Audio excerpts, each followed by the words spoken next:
Oh, no doubt. I mean, not There's problems necessarily with that. fraudulent problems, but we've got some problems with the fact that those dollars are going to people who either can't pay it back or won't pay it back. Right. Okay, with that, I yield back. Thank you, Mr. Chairman.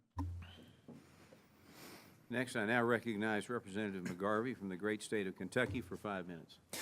Thank you, Mr. Chairman. Thank you, Mr. Ware, for being here. I know you're from the Virgin Islands, but I understand you have some family in the great Commonwealth of Kentucky, so two great places there. Thank you for being here today. Thank you for the incredibly important work that your office carries out to protect the Small Business Administration, and in this case, taxpayer dollars. We're here today talking about fraud that happened during the pandemic and fraud and pandemic relief programs. So I'm glad that you have an opportunity to talk about what kind of fraud controls work and how we can recover fraudulent loans issued during the pandemic. No one on this committee wants money going out to fraudulent businesses or fraudulent lenders. So I also want to take a second to set the stage and remember what it was like when the pandemic started.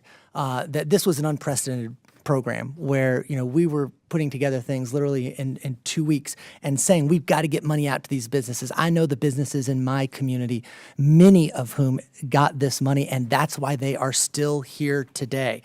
Between the Biden and Trump administrations, the SBA stood up programs and issued over $1 trillion of loans.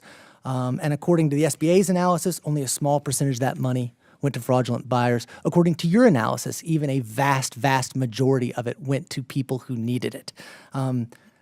Just this week, I met with Headliners Music Hall in my office as they were up here on another issue. Headliners Music Hall would not be here today if it weren't for a successful program like this that enabled this business to be here. These programs saved our economy, and they saved the businesses in our communities that we cherish. There are some bad actors that took advantage of this, and we've got to make sure we go after them. But as you've already testified today, the vast majority of the fraud took place in the first 9 months, and I'll point this out, of 2020.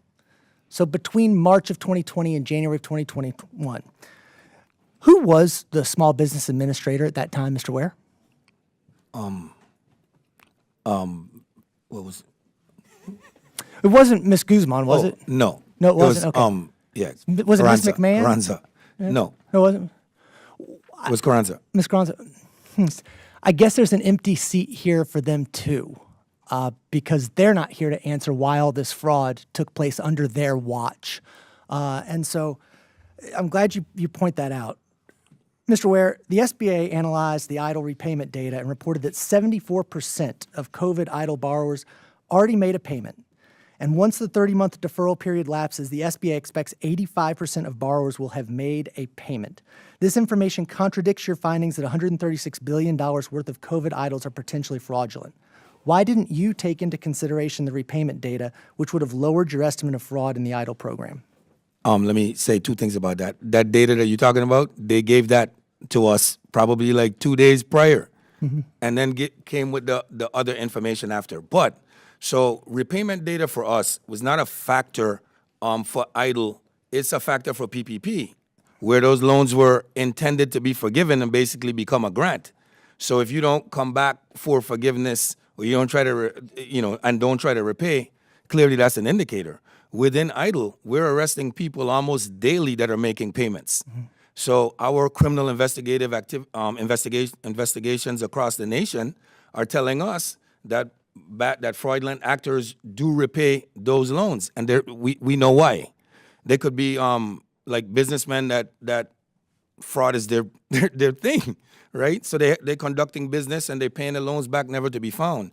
Also in the plea agreements, to try to get to show good faith to U.S. attorneys and everything else, people pay their loans. And with all the publicity that this is getting, that we're coming, and that there's a whole of government approach to this, people pay so as not to be discovered. And I'm glad you bring that up, because again, we want to go after the fraudulent actors. We want to make sure that we're getting this money back if it was used inappropriately, particularly by people who are taking advantage of a successful program during a time we needed it. So the vast majority of the fraud took place during the Trump administration, and in 2021, Administrator Guzman and the Biden administration reinstated the longstanding anti-fraud controls and new safeguards, while also reviewing the previously answered loans flagged as fraudulent. Can you take a moment to just let us know, are these security measures like the SBA's 4-part anti-fraud control, are they being effective, and are they combating fraudulent borrowing since their implementation? We do know that it has curbed the tide To what extent, we're still reviewing that. And we have reviews that are coming to an end real shortly on exactly how those controls performed. More importantly, if the controls promised were indeed implemented as they promised. And thank you. I appreciate that. In our closing comments, I appreciate you being here. And, you know, this is a committee that works together to stop activity like this. I hope your presence here today is not a partisan attack on the administrator. Okay, I now recognize Representative Musser from the great state of Pennsylvania for 5 minutes. Mr. Inspector General, great to be with you. Mr. Chairman, thank you. So we're not really trying to assign blame here over on this side of the